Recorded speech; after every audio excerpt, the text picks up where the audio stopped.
စာလံ146ဖြစ်မှာဖြစ်ပါတယ်အဲ့ဒီစာလံကိုဘယ်လိုခေါ်တယ်လဲဆိုတော့ဟာလေလုယာစာလံလို့ခေါ်တာဖြစ်ပါတယ်ခေါင်းစဉ်လေးကိုပြောကြည့်အောင်ဘာစာလံလဲဟာလေလုယာစာလံဖြစ်ပါတယ်ဒီစာလံက146ကနေစာလံဘယ်မှာဆုံးလဲ150မှာဆုံးတယ် very good အဲ့ဒါ believer church ဖြစ်နေရမယ်အဲ့တော့146ကနေ150မှာဆုံးရင်146ကနေစရေတွက်မယ်ဆိုရင်150အထိဆိုရင်ဘယ်နှခုရှိမလဲ very good believer church ဆိုတာအဲ့လိုပဲတင်ချာတော့မတက်ရင်နေပါစေရနော်ဆိုတော့9ခုတိရှိတာဖြစ်ပါတယ်အဲ့တော့တန်ရှင်းသူတို့ကျွန်တော်နောက်ကနေဆိုနိုင်တဲ့လူလိုက်ဆိုစေချင်ပါတယ်ဆာလံဆရာကြီးများသည်အရင်တုန်းကတော့ဒဏ်ရာအကြောင်းတွေရှုံးခဲ့တဲ့အကြောင်းတွေဘဝအကြောင်းတွေအခက်ခဲအကြောင်းတွေဖယားသခင်ကွယ်ကာခြင်းအကြောင်းတွေရပြီစာလံ146ထိကိုမရောက်ခင်မှာစာလံရေးတဲ့ဆရာကြီးများကသူတို့ရဲ့ဘဝအခက်ခဲသူတို့ရဲ့အတွေ့အကြုံတွေကိုအများကြီးရေးထားတာဖြစ်ပါတယ်ဒါပေမဲ့စာလံ146ရောက်တဲ့ခါမှာသူတို့ကဂိုးရှူတော့မယ်နောက်ဆုံးပိုင်းရောက်နေပြီ146 149 148 149 150အထိ9ခုလုံးကိုကြည့်တဲ့အခါမှာဘဝအကြောင်းလည်းမရေးချင်ကြတော့ဘူး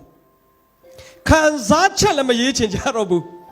သူတို့ကဘာပဲပေါ်ပြချင်လဲဆိုတော့ထာဝရဘုရားကိုငါချီးမွမ်းအောင်မယ်ဆိုတဲ့အကြောင်းအရာပဲဖြစ်ပါတယ်ဟာလေလုယာ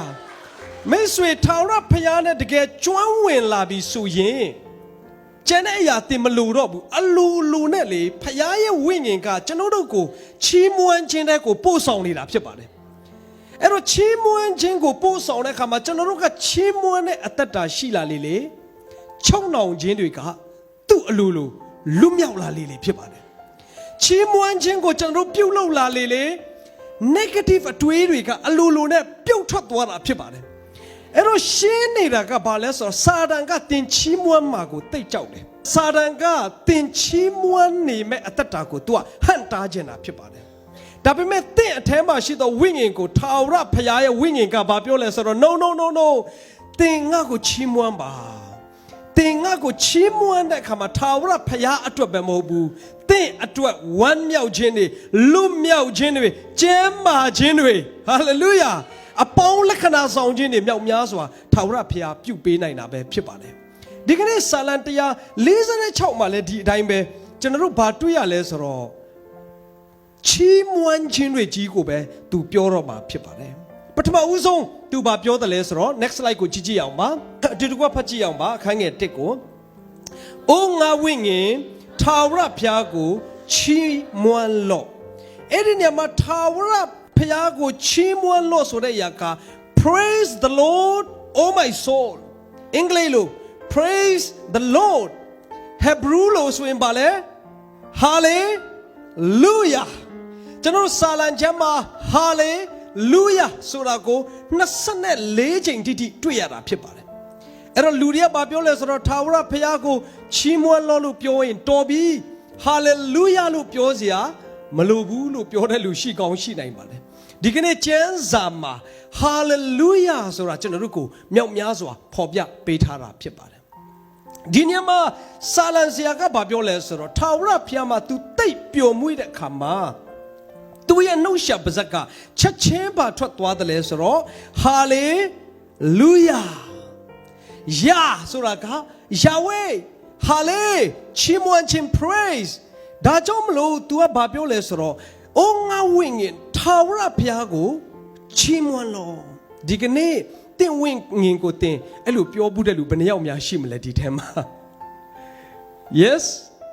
hey ငါလက်တီးစမ်းကွာလို့မြောက်ပေးတဲ့လူရှိလားဒီထဲမှာကျွန်တော်မရှိဘူးနော်ကျွန်တော်ပြောရမှာ hey လက်တီးစမ်းအစောနာဆရာမောင်ရွှေပြောတယ်နော်တဘာဝတွေအစတစ်ပင်ပန်းပင်တွေအစတစ်ကိုင်းတွေအစချီးမွမ်းခြင်းကိုဦးတည်တဲ့အလှတွေသူပြောတာဖြစ်တယ်ဒီကနေ့ဆာလံဆရာကြီးကပြောလဲဆိုတော့ praise the Lord hallelujah အိုငါဝိညာဉ်ထာဝရဘုရားကို ချီးမွမ်းလော့ဒီကနေ့ဟာလေလုယာလို့ပြောတဲ့ထာဝရဘုရားကိုချီးမွမ်းခြင်းဆိုတာကသင်နဲ့ကျွန်တော်ပြုလို့ရမယ့်အရာဖြစ်ပါတယ်ဟာလေလုယာဘာဖြစ်လို့လဲသင်နဲ့ကျွန်တော်ဒီကိုးကွယ်သူကျွန်တော်ကိုးကွယ်ရတော့သူဒီဘာလို့လဲယာဝေးကျွန်တော်တို့ရဲ့ဖခင်ပဲဖြစ်ပါတယ်ဒီကနေ့လူတော်များများတခါတလေကျတော့ဟာသလိုဘာဖြစ်တယ်လဲဆိုတော့အိုးငါဝိညာဉ်ထာဝရဘုရားကိုချီးမွမ်းလို့ဆိုတဲ့စကားလုံးရဲ့မူရင်းဖြစ်တဲ့ဟာလေလုယာဆိုတာကပြောစရာမလိုပါဘူးဆိုတဲ့လူတွေအများကြီးကြားဘူးလိမ့်မယ်ယေရှုလည်းဘာဖြစ်လဲတခါမှမပြောဘူးဒါကြောင့်မလို့ကျွန်တော်တို့ကသိပြောစရာမလိုဘူးတဲ့ဆာလံစရာကဘာပြောလဲ Praise the Lord Hallelujah ဆိုတဲ့အရာကိုအကျဉ်းချင်းပြောဖို့အတွက်သူ့ဝိညာဉ်ကိုယ်တော်မှာသူနှိုးဆော်နေတာဖြစ်ပါတယ် Hallelujah ဒါကြောင့်မလို့မိတ်ဆွေကျွန်တော်တို့ကယေရှုကမလုပ်ဘူးဆိုတာကဘာဖြစ်လို့လဲယေရှုကလုပ်เสียမဟုတ်ဘူးဘယ်သူကလုပ်ရမှာလဲယေရှုကိုကိုးကွယ်တော့သင်နဲ့ကျွန်တော်လုပ်ရမှာဖြစ်ပါတယ်ဘယ်လိုလုပ်ပြမဖယားကသူ့ကိုယ်သူဟာလေလုယာလို့ပြောမှလည်းမဟုတ်ဘူးလားဖယားလုပ်ရမှာလား No ယုံကြည်သူဖြစ်တော့သင်နဲ့ကျွန်တော်ကလုပ်ရမှာဖြစ်ပါတယ်ဟာလေလုယာဆိုတဲ့စကားလုံးကတကိုးရှိတယ်ဘာလို့တကိုးရှိလဲသိလားထာဝရဘုရားဤနာမတော်သည်ဘုန်းကြီးပါစေလို့အဓိပ္ပာယ်ရောက်လို့ဖြစ်ပါတယ်အဲ့ဒါကိုမှောင်မိုက်တကူကမခံနိုင်ဘူးဒါကြောင့်မလို့သင်ဟာလေလုယာလို့ပြောတဲ့ခါမှာအဲ့ဒီစကားလုံးကတကိုးရှိရခြင်းအကြောင်းရင်းကထာဝရဘုရားကိုချီးမွမ်းလို့ပဲဖြစ်ပါတယ်ဒါကြောင့်မလို့ဆာလံဆရာကဘာပြောလဲဆိုတော့အိုးငါဝိညာဉ်ဟာလေလုယာကျွန်တော်တို့ပြောကြည့်အောင်နော်ဒီကျမ်းစာလေးကိုအဲ့လိုဖတ်ကြည့်အောင်ကျွန်တော်တို့မြန်မာစာနဲ့ဟေဘရုနဲ့ရောပြီးတော့မှဖတ်ကြည့်အောင် Okay are you ready အိုးငါဝိညာဉ်အထီးကိုမြန်မာလိုဖတ်မယ်ပြီးရင်ဟေဘရုလိုထွက်မှာဖြစ်ပါတယ် Are you ready 1 2 3အိုးငါဝိညာဉ်ဟာလေလုယာမိုက်လာပြီပြန်ပြောကြည့်အောင်1 2 3အိုးငါဝိညာဉ်ဟာလေလုယာဒါကြောင့်မလို့မိတ်ဆွေသူတို့အသင်းတော်ဟာလေလုယာအသင်းတော်တို့ဟာသူတို့ကတော့ဟာလေလုယာတအားအော်တဲ့အဖွဲတို့ပြောပလိစေဘာဖြစ်လဲဟာလေလုယာကယုံကြည်သူတိုင်းရဲ့အဖွဲဖြစ်နေရမှာဖြစ်ပါတယ်ဟာလေလုယာတော့လေဟာလေလုယာတယောက်နဲ့တယောက်တွေ့ရင်လေဟာလေလုယာထာဝရဘုရားကိုတောင်းလျှောက်ချီးမွမ်းရမှာကျွန်တော်တို့ရဲ့အသက်တာပဲဖြစ်ပါတယ်ဒုတိယမှာစာလံဆရာကဘာပြောလဲဆိုတော့အိုးငါဝိညာဉ်ဟာလေလုယာထာဝရဘုရားကိုချီးမွမ်းပါလို့ပြောပြီးတဲ့အခါမှာသူအခန်းငယ်1မှာသူပြန်ပြောတာရှိပါတယ် next slide ကိုကြည့်အောင်ပါ